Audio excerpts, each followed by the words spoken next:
The pickup truck market is currently going through a colossal shift.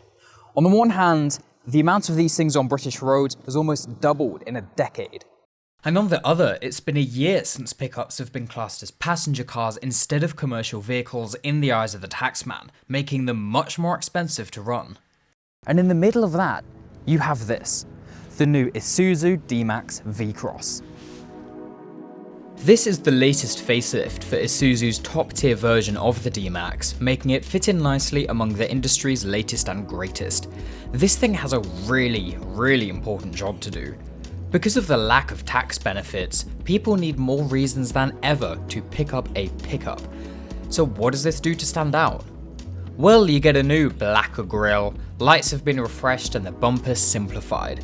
The new 18-inch wheels are the result of a very welcome redesign, and brake lights on either side are now triple stacked, and the giant decal says V-Cross instead of just the brand name. And you of course still get a 3.5-ton pulling tow bar at the back. But what's happening on the inside? I love the interior. I think that they really went above and beyond, particularly compared to how other pickup interiors are. If you look at, for example, the Ford Ranger, there's just tacky plastic everywhere. And here, it's a lovely space.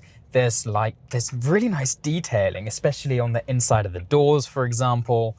And this is just a very comfortable cabin. It is un-pickup truck-like in the best possible ways.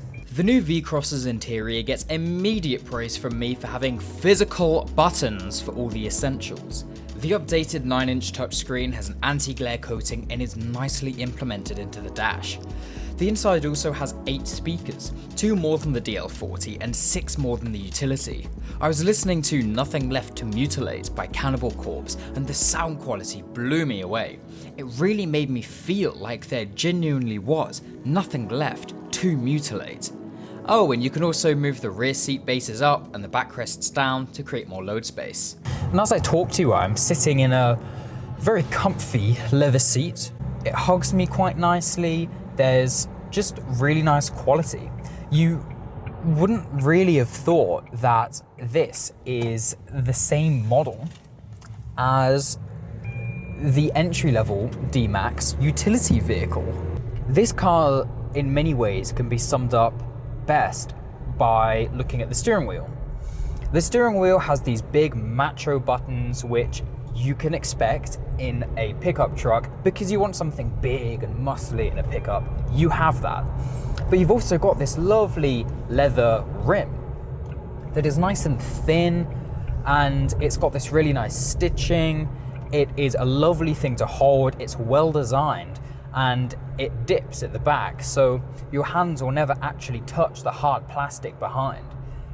Well designed and fashionable and good quality. Now, one thing I would change is actually on the steering wheel that I've just praised so highly.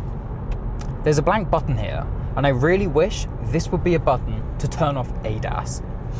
Every single time I've got in this car, the ADAS has gone off for a reason that is completely stupid. Every time it's gone off, I've been in complete control of the car, and the heads-up display that is never otherwise in use will go off and flash red, and the dashboard will have a red sign. An alarm starts sounding, telling me to brake. But every single time I've been in complete control, and I've actually been more likely to get in a crash because of that sudden shock to the system when the car starts screaming at you. And that has happened multiple times every time I get in the car.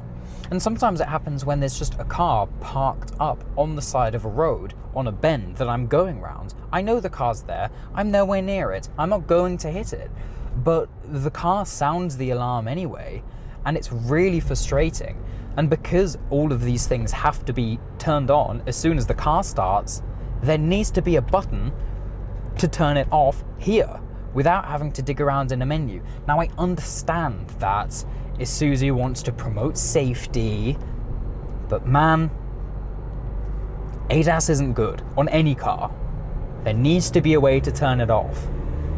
So this car's got a 1.9 litre diesel 4-cylinder, which certainly does the job well enough. It provides a bit less power than competitors, but it certainly does the job. Currently, the engine is driving the rear wheels, although there are also two four-wheel drive modes, which are great for off-road, one for slippery conditions, and one for when the going gets really tough. Right now, honestly, for most people's applications with this thing, rear-wheel drive will do perfectly fine. Some journalists have complained about there not being enough oomph, the car not pulling enough when you need to get away quickly. However, to be honest, I've had no problem with it. It certainly pulls more than I do. But anyway, I think the throttle response is predictable. It runs in 3 stages, like pottering along to, okay, we're accelerating here, to, okay, let's shift down and really give this some welly, which is good. I do really like that. It suits the car and it suits its size. I have driven around cities and have needed to get into roundabouts on busy days where I just need to floor it, and it has done the job perfectly fine. The brakes work incredibly well. We've got discs at the front and drums at the back. But returning to that engine, the diesel pumping RZ4E has 162 brake horsepower at 3,600 RPM, with 360 Nm of torque between 2,000 and 2,500 RPM. You can reach a top speed of 112 miles an hour with either an automatic or manual transmission, and the 0 to 62 time is 12.7 seconds. Structurally, Isuzu's ladder chassis is now much more rigid because of an extra crossmember. Crossmembers being the pieces that connect the left and right chassis rails together, which have themselves increased in size, also improving safety from side-on impacts. The suspension has seen change to increase body rigidity and even further improve an already impressive off-road performance. These have involved new high-mounted upper control arms on the front suspension. This reduces body roll, removes vibrations, and increases tyre contact with the road. Also, the rear suspension now has leaf springs, reducing bump stop contact and improving comfort. And I can confirm this boy is bouncy, but it's also robust, comfortable, feels well put together and safe. Motorway driving I found to be surprisingly quiet. The engine hums away in 6th gear and road noise is just barely noticeable. Oh, and if you're a nerd like me and want to take a look at some stats for this car, pause here and take a look. Anyway, as you can imagine, this thing would be pretty good off-road. Let's see what it's like. So when the going does get tough, you can activate the new rough terrain mode that takes the V-Cross from navigating the path to flying across it like a magic carpet. The new mode allocates power to the wheels with the most grip to reduce wheel spin. Isuzu also extended the underbody cover protector to keep key components safe when off-road. I took this thing on green lanes far more perilous than the one you are currently seeing, and the V-Cross took all of it in its stride. In fact, you can see some pictures from that test here.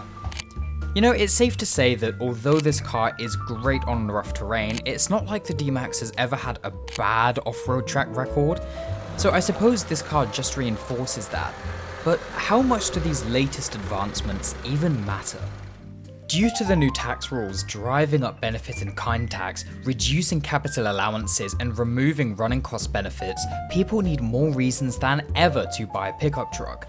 So as a result, this car has to be as attractive as possible to turn buyers' heads, sweep them off their feet, and ignore the financial disincentive.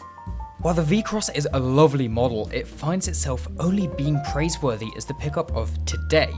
I just wonder how much more brilliant a premium Isuzu could be, one that puts comfort over utility, more optimized for the school run and shopping trips, featuring a more radical design and, like Land Rovers, uses off-road capability more as a marketing tool.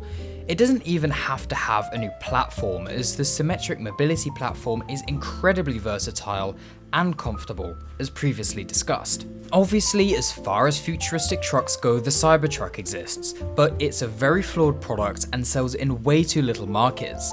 The brand who can crown themselves the architects of the pickup of tomorrow is still up in the air. Isuzu are exactly the company who could deliver the pickup of tomorrow, but this is something the new V-Cross isn't.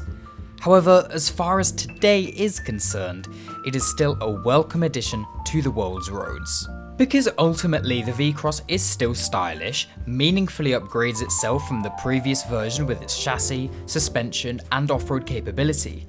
Although I take issue with the advanced driver assist systems, they are present, with some consumers considering them to be of grave importance. The thing looks good, even if it doesn't particularly stand out. Interior quality is a lot better than its main rival, the Ford Ranger, evidencing the shift from a utilitarian market to one after something that's fashionable as well.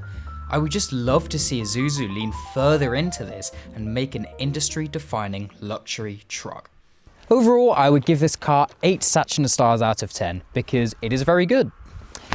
Until my next film, take care and goodbye.